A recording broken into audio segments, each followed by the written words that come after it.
Hello, I'm Philippe and welcome to Sinrumbo. Because I live in Argentina and it is difficult here to get fancy electronics, when I designed this truck I had to work with what is available. Here we do not have access to dedicated controllers like the Red Arc products, for example. Even dedicated 12-volt overlanding fridges are difficult to find and very expensive. I am an electronics technician with 35 years of experience. I'm not a 12-volt specialist, but I designed the electric system in this truck myself.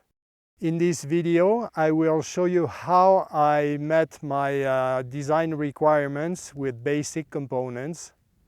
If you watch this video till the end, you will gain a better understanding of what constitutes a 12-volt system and why you might or might not need one for your own truck.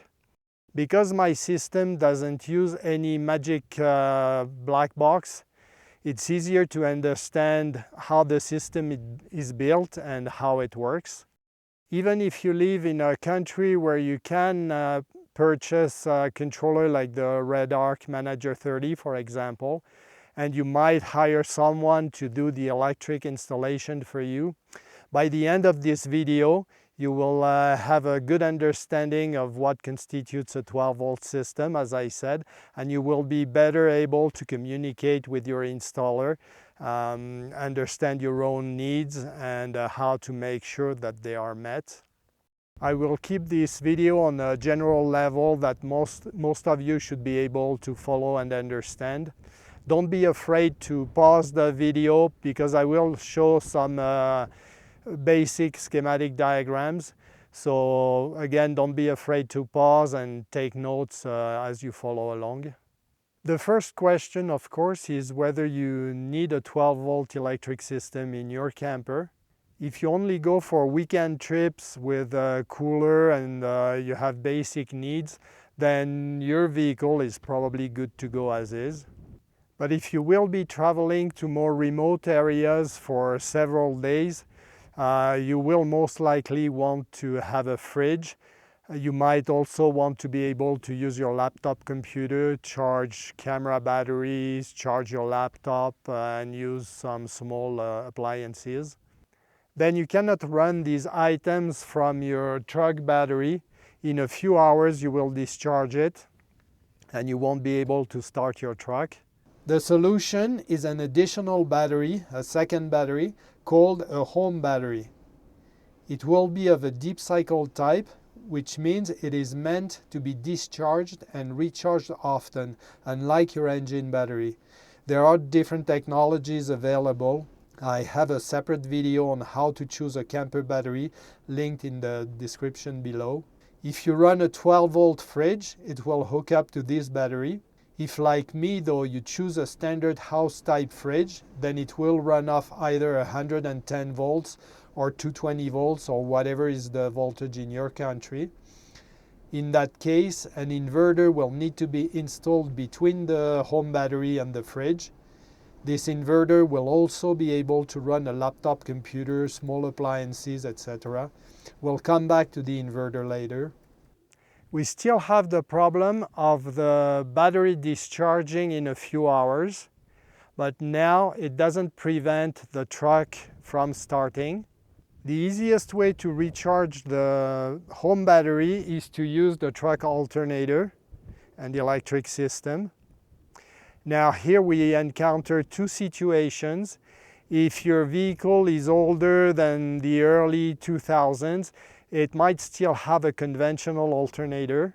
It will produce more or less 14 volts, a constant voltage, and it will be able to recharge both batteries at the same time. All we need between the two batteries is a separator. It can be as simple as an on-off switch that you will turn to off when the engine is not running, so you're not draining your engine battery. Or it can be something a little fancier, some dedicated separators will monitor your engine battery and will only connect the home battery when the engine is running and the engine battery is sufficiently charged. So it will never allow the electric system in the camper to discharge the engine battery. The second situation is a newer vehicle like this one, and these have what is called a smart alternator. These are controlled by the onboard computer, just basically to maximize fuel efficiency. The problem with these smart alternators, without getting bogged in the details, is that they will never charge the battery to its full capacity. And that's not good for us because we'll get to camp with a battery that's only charged to roughly 80%. There are two solutions. The cheapest one is to hack the alternator circuit and force it to behave like a conventional alternator. I did a video on this a while back, so I will put a link in the description below. The second solution is more expensive, but it's the best one to choose if you can find the product and you can afford it. But it's called battery to battery charger or DC to DC charger.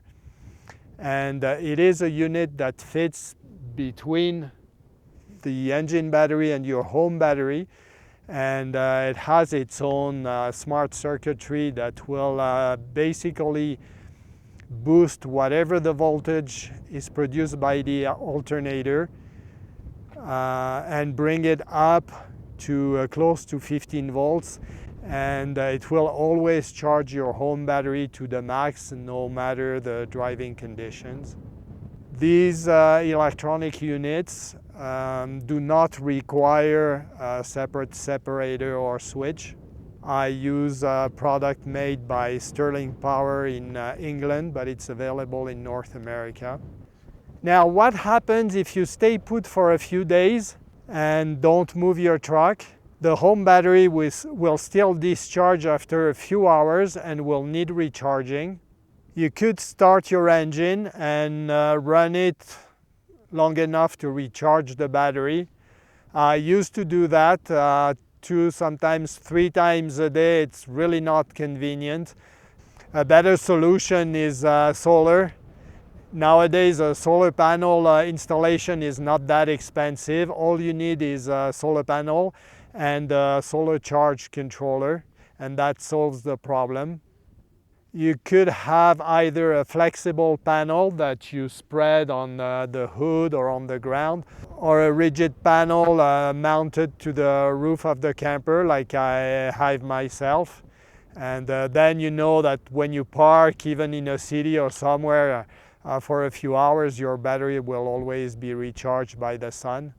If sized properly, a solar panel will keep the fridge running and also be able to supply current to maintain the battery topped up. I can have the fridge running, my laptop connected and working, and still have a bit of juice to keep the battery charged. I did a video on designing a solar installation, so there will be a link in the description below. You might also want to consider the situation when you're staying in a campground, and you will most likely want to park in the shade. In that case, your solar panel will be close to useless. But why not take advantage of the power that will be available at your spot? A simple battery charger that works off 110 volts or 220 volts in my case is permanently wired inside. So when I'm in a campground, no matter what happens, the charger can maintain the home battery charged. Now the fridge here is 220 volts. And the sum of the lighting is 220 volts as well. So I switch everything from the 220 volts from the inverter to the shore power, and this is done by contactors. Contactors are like relays, but the coil works off an AC source like the 220 volt in my case. And as soon as I plug in shore power, the coils are energized and they switch the whole system. So the fridge no longer drains from the inverter. It works directly off shore power. I said at the beginning that we would come back to the inverter. An inverter takes the 12 volt power from the home battery and converts it to an alternating 110 volts or 220 volts in my case. Inverters come in different power ratings. It is important to purchase an inverter that matches your needs. If you will use it to power a compressor fridge, be advised that your fridge might consume, for example, 75 watts that is printed on a label on the fridge. And you might think that a 100-watt inverter, for example, will do the trick, only to find out that every time the fridge starts, the inverter collapses. That is because when the compressor starts, it draws a lot more current for a very short time. My fridge, for example, is rated at 75 watts, but it draws upwards of 30 amps at startup. So I'm running a 1500 watt inverter capable of delivering peaks of 3000. We have now gone over the whole installation. If you understand the electricity, I hope that gave you some valuable information for your own project. Now be warned that electricity is dangerous. A bad connection or an improperly sized wire can cause a fire. Unless you really know what you're doing, a 12 volt system should be left to a specialist. Make sure you find one who is familiar with off-highway and off-grid requirements. If you can source a dedicated unit to run your 12 volt installation, it will offer some sophisticated monitoring of the battery charge level, solar level, power consumed, and so on. Nowadays, these units can transfer this information to your phone via Bluetooth. I don't miss any of that. It's sufficient to know when I get to camp that the battery is fully charged. So this is the end of this video. I hope you enjoyed it and got some valuable information from it. Please click the like button. It will help my channel. And until next time, have a great day.